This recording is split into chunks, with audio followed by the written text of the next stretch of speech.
Welcome to Off the Shelf. I'm your host, Yvonne Wolf. Today, our special guest is representing a posthumous Glenview author. Dheeraj Raina will be presenting his wife's work called Left Boob Gone Rogue, My Life with Breast Cancer. Welcome, Dheeraj. Thank you, Yvonne. When we met at a Toastmaster contest. You gave an award-winning speech about how your wife lived her life to the fullest. Can you tell us about how this book ties in with your inspiration? Okay. Thank you, Yvonne, for inviting me to talk about Uzma and her book. The first thing I'll say, at a superficial surface level, the book and the speech are not connected. Because the book is Uzma's story told by herself about how her life was with breast cancer. Whereas the speech is about my observations about how I was inspired by how she lived in her final years. So at a superficial level, these are two different things. But at a deeper level, and you don't have to look too far deep, they're very strongly linked. And what I mean by that is, imagine Uzma, when she was first diagnosed with breast cancer. She has a 2.5-year-old daughter and a 6-year-old son. She's got stage 3 breast cancer. And as a physician herself, she knows that the 5-year survival rate of stage 3 breast cancer is less than 70%. Anyway, she goes through treatment. She does all that, and her cancer goes in remission, but then comes back less than 3 years after the original diagnosis. And this time it's stage 4, spread to the liver. Again, she knows that she doesn't have more than 3 to 4 years.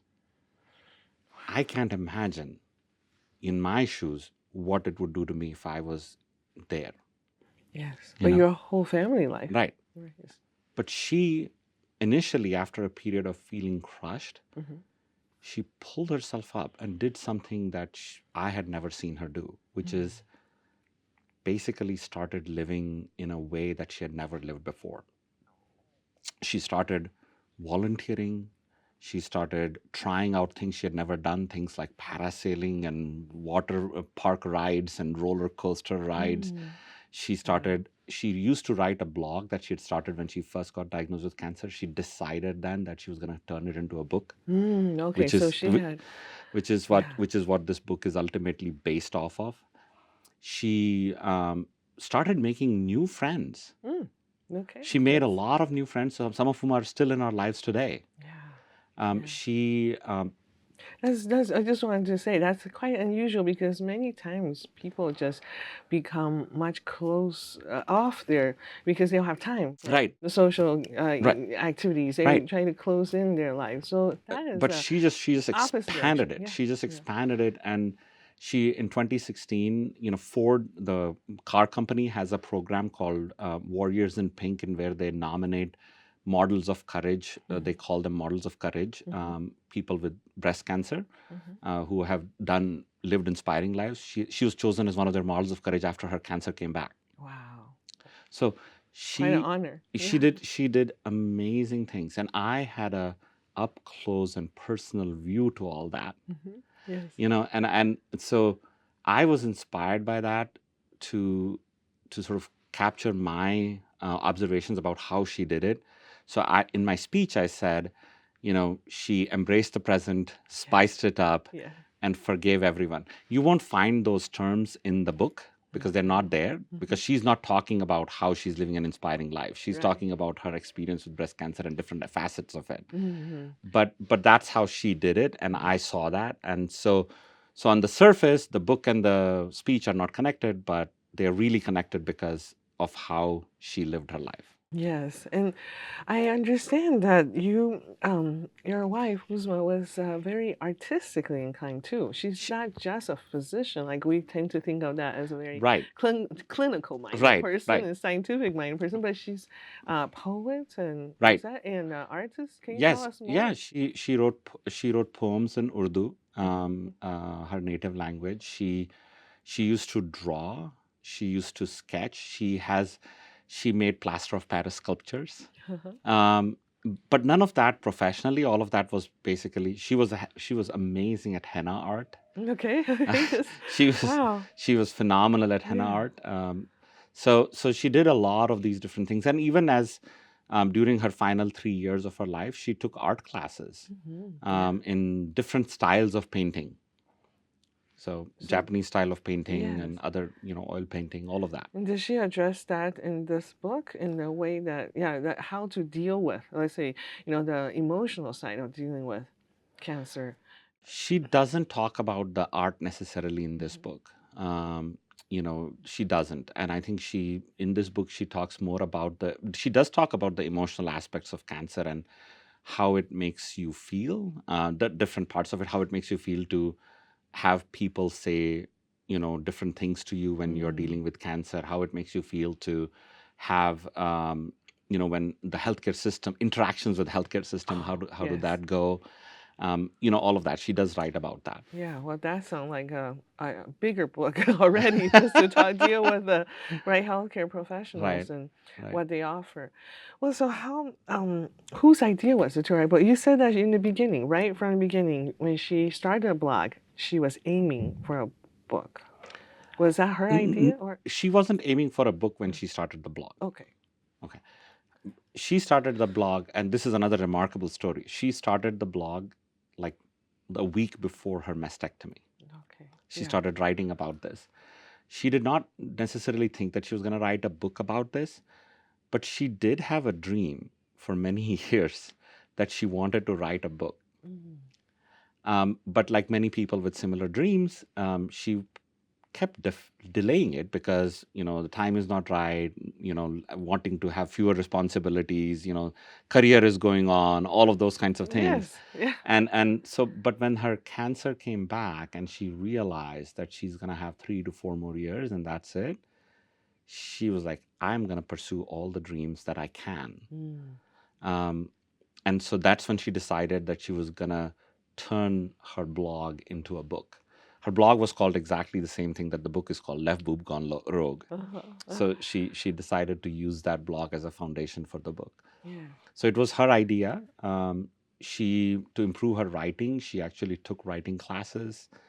She hired a freelance editor to work with her, Beata Santora, and together they used her blog posts and other essays that she had written to create the book. Now, unlike most memoirs are written like a story, right? Yes. Beginning, middle, Yes. and end. This one is actually a collection of essays, Okay. Yeah. Vignettes.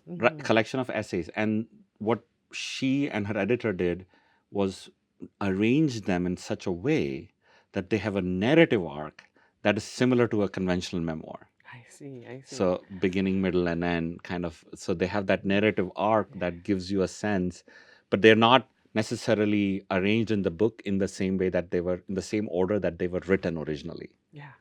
Well, that does take a professional to help you Yes. organize. I noticed that's just so many different essays, the different themes, Right. and then how do you make that narrative Right. flow? And that does take some professional advice. Yeah, they did talk about. I spoke to Uzma's editor, and she said, when she first decided to work with Uzma, she had Uzma send her everything she wanted included, and then they had decisions to make about whether we should just do it chronologically, Yes. or we should do it thematically, or we Yeah. should try to have this kind of narrative arc. And those were all decisions Uzma made with her editor. I mean, so 100% her idea. She also, some of the illustrations in the book, she picked the pictures that would go in the book. There is a drawing in the book in which there's a patient laying in a what looks like a CT scan, and there's family next to her, Okay. and that was based off of a dream Uzma had. Okay. Yeah. Very. And she worked with an artist, who was her friend that she had connected with on Facebook, and they worked together to create that drawing. So the drawing was created by this other artist who was also a physician and an artist. Wow, that's just such a great team. It Right. sounds like you have people who are remote, right? Right. People who were in person. So you just have to, you can use all those skills together. Right. Now, did she pick the cover image graphic by herself, or should she find someone? She worked with an artist who designed the cover. They had multiple iterations of it, and the artist's name was Margot Goody, and Margot says that she read Uzma's manuscript and decided that this book is not just a illness memoir, but it's also very funny and written in both a raw and funny way.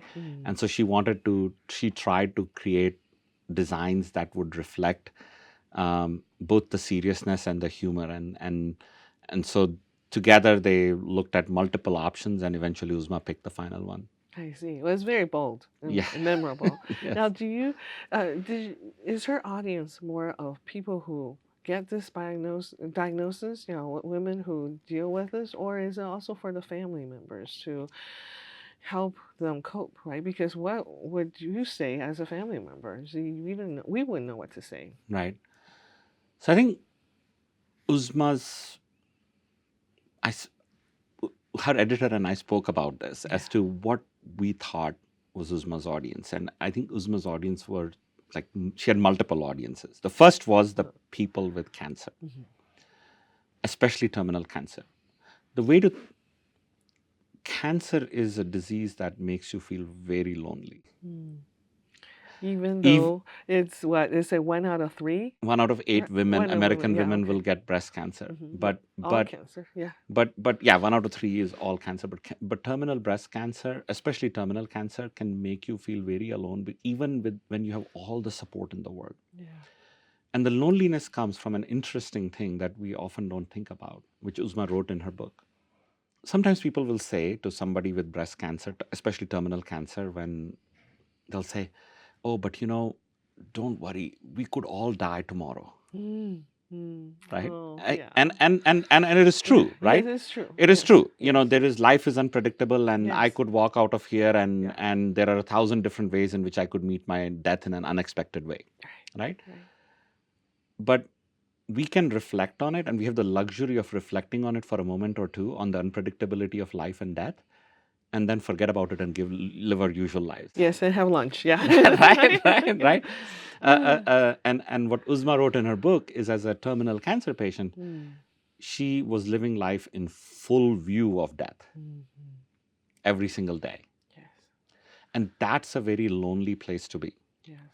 So Uzma wanted other cancer patients to know that, to feel seen, to feel that somebody understands this, and be able to give this book to anybody that they believe that would want to know that, understand that. Yes, someone to, hold their hand Right, in a way, right? right. And she also wrote this for the families, because she wanted families to be seen, because she realized that this is actually not just an individual's illness, it affects the whole family. She wanted them to be seen. I think the third audience, and this was a very important audience, she was writing it for healthcare professionals. Well, from what you're telling me so far, I feel that Uzma must be a very empathetic physician. She was, and she was writing this for healthcare professionals because she saw that she wanted healthcare professionals to understand that just because your patient has cancer, the other identities don't go away. Yes. Right? Other identities that you have don't go away. And just because somebody looks like they're handling it well, like Uzma was, doesn't mean they don't have fear. Yes. Right? They have fear. They still have fear even though they're handling it well. Yes. And she wanted healthcare professionals to understand that. And so I think she has written about that in different places in the book. And she has a whole chapter about a medical student or something like that, or a resident, that she addresses that too. Oh. And that's a very interesting part of healthcare. I think that from what I heard, that once you're diagnosed now, you automatically get therapy, some form of therapy to cope with the diagnosis. Is that true, or is that not necessarily? Well, I guess my point is that the doctors don't have to do the touchy-feely parts. You see, they give it to the therapist, right, or somebody else. Yeah. And they are not the ones who have to connect emotionally with the patient. I think good oncologists do connect with patients emotionally, but they can't do this all the time. No. It's Yeah. very hard for them. Their practice is also very difficult, right? They're Yes. dealing with a lot of people. An oncologist practice is entirely made up of people who have cancer. It's It's a huge population. right. Yes. Yeah. So it's It's a it's huge. tough for them, and they have many patients who they know are not going to survive, and that's really tough for them. Going back to your question of who other audiences, I think Yeah. the last two audiences that Uzma wrote for was one was for her kids. Oh yes. She wanted her kids to see when they read the book as to how she lived her life when it was the hardest. Yeah. Yes. And Yes. and the absolute last audience was herself, because she wanted to write so that to prove that she could. Yes. That You know, she's not beaten. that she's not beaten. Yes. That she's not beaten. Wow, what a complex but beautiful journey of what she did with her with a limited time. And of course, you didn't know how much time you have, and that's why it's. I think she knew. Mm, Once her cancer came back in the liver, I mean, again, all the research out there and everything shows that about half the people, once breast cancer has spread to the liver, about half the people die in 3 years. yes, I see. She actually So told. she had all this medical Right, background, right. right? And So, she had actually told my dad in a conversation that I didn't know about until after she passed away. She told my dad that I have only 3 years. And she died just a week shy of her cancer coming back. 3 years, week shy of the third anniversary of her cancer coming back. She was diagnosed, her cancer's return was diagnosed in early February. She died late January, 3 years later. Oh, wow. So it may be a very apropos that we're in this time where have a time to address her book. And what kind of responses have you received, perhaps, from the readership? And I think if you go on Amazon, you'll see that the book has 4.9 stars. And that you see, based on the audience that she was writing for, you do see responses from all those groups. So you have doctors in the reviewers who identify themselves as healthcare professionals. They write about how the book makes them see patients in a different way, and that it's going to change how they practice with patients with cancer. Yeah. You have family members write about in their reviews about how the book really changed how they think about caregiving. Yes. Uh-huh. And that they realize how alone their loved one with cancer must feel. There's somebody who wrote there about how the book is amazing in the sense of, it's not just about cancer. It actually, if you think about life and mortality, it is a great book to read for that. One of the reviewers wrote that this should be required reading in all medical schools. Yes, just So more preparation for that right, career. right.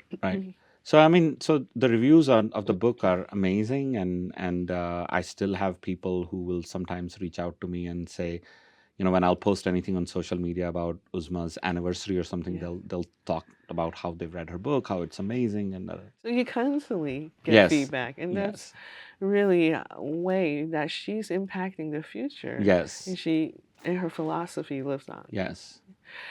So what connects you to Glenview? Because I know we both have kids. I've gone through Glenbrook Right, South, and right.